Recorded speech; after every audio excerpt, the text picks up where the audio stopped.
125 years ago, Mahatma Gandhi was on a train traveling to the city of Pretoria, South Africa's capital. This reenactment shows Gandhi sitting in the first-class carriage. It was a time of racial segregation. Only white people were allowed to sit here. You're in the wrong compartment. All natives to travel in the van.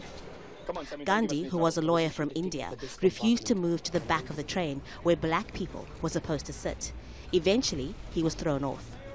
After his experience, Gandhi began a campaign for an end to racial discrimination and oppression through non-violent means.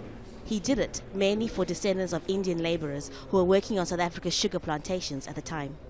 The single statement of an eye for an eye will make the whole world blind is so relevant today.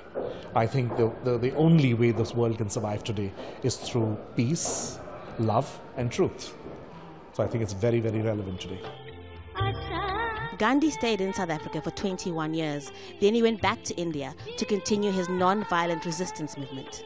Historians say Gandhi was a peacemaker, a man who fought for social and political reform through passive resistance. He inspired leaders including Nelson Mandela and US civil rights leader Martin Luther King, but some people insist he was not a hero. 2 years ago, students and lecturers in Ghana campaigned to remove a statue of Gandhi from the main university because of what they said were his racist comments about Africans.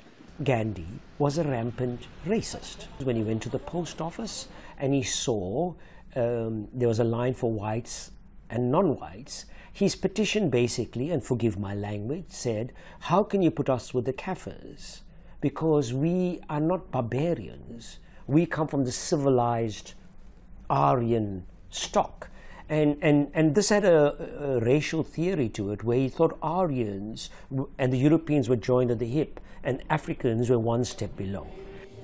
Some historians say Gandhi later admitted his stereotypes of Africans as barbarians were wrong. Apartheid ended in South Africa in 1994, but the country is still struggling to deal with racism and inequality. Gandhi supporters hope his philosophy of non-violent resistance continues to grow and helps shape a new generation of activists fighting to end inequality for all South Africans. Haru, Mutasa, Al Jazeera, PIETERMARITZBURG, South Africa.